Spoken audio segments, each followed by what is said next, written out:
Le renversement dynamique d'un aéronef de type multirotor ou hélicoptère est un phénomène de réversibilité des commandes de vol sous facteur de charge. A. Une manœuvre acrobatique. B. Une manœuvre d'arrêt très rapide de l'aéronef effectuée par le télépilote. C. Le basculement de l'aéronef est provoqué par le blocage du train d'atterrissage avec un obstacle au sol. D.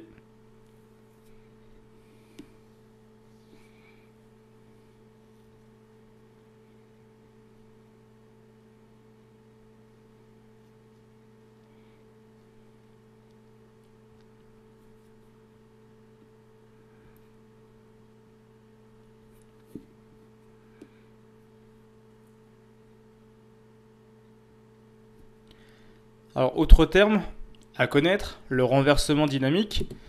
Alors, pour que cela vous marque, je vais vous montrer ce que c'est qu'un dynamic rollover, un renversement dynamique en anglais. Voilà. Le dynamic rollover, c'est ça.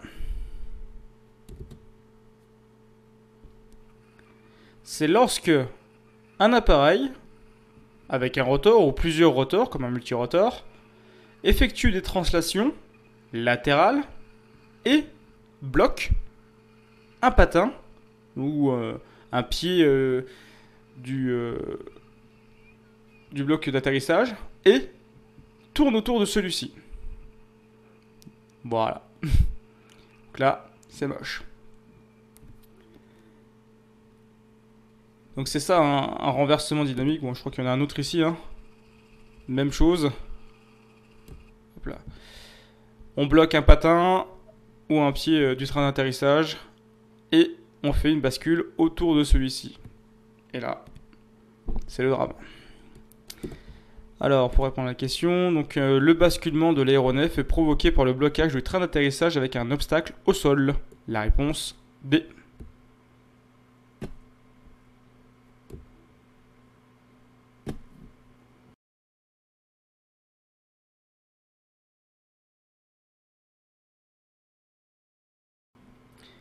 Il existe deux régimes d'écoulement de l'air autour d'un corps. L'écoulement laminaire ou l'écoulement turbulent. A. L'écoulement tourbillonnaire et l'écoulement turbulent. B. L'écoulement turbulent et l'écoulement régulier. C. L'écoulement uniforme et l'écoulement tumultueux. D.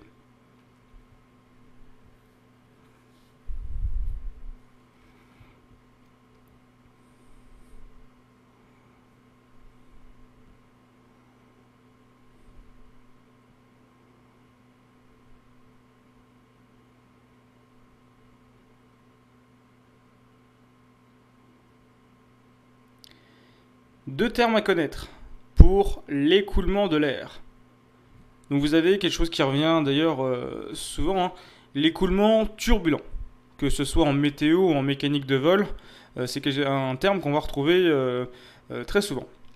Et le deuxième, l'écoulement laminaire. L'écoulement laminaire, qu'est-ce que c'est? C'est lorsque l'écoulement du vent ou du fluide de l'air est toujours dans la même direction pour la même force. Donc c'est laminaire. Alors que l'écoulement turbulent, lui, la direction change tout le temps et la force change tout le temps. Donc la réponse A.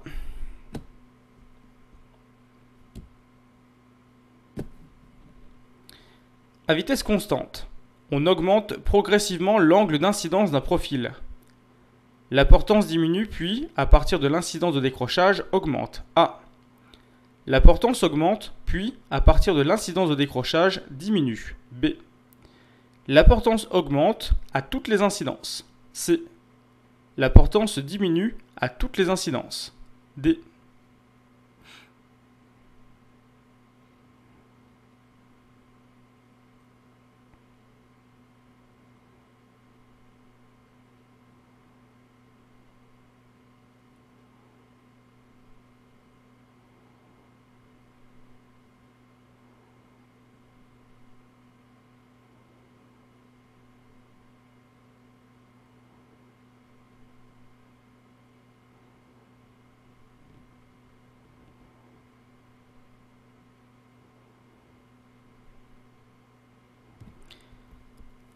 beaucoup de nouveaux termes dans cette question.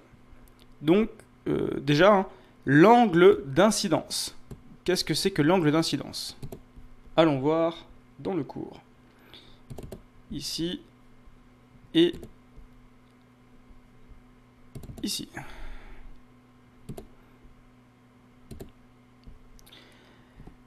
L'angle d'incidence, c'est l'angle qui va être formé entre le vent relatif, si je reprends ici, hein, voilà. Donc là on est sur le schéma, hein, le profil d'une aile vue de côté, et cette aile, elle avance dans l'air.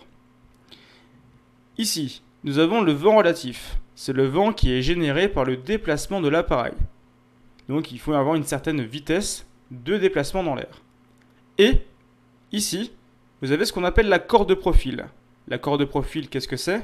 C'est la droite formée entre l'avant de l'aile, ce qu'on appelle le bord d'attaque, et ici, l'arrière de l'aile, ce qu'on appelle le bord de fuite. Vous tracez une droite entre les deux, c'est ce qu'on appelle la corde de profil. Donc l'angle alpha ici, l'angle d'incidence, c'est l'angle formé entre la corde de profil et le vent relatif.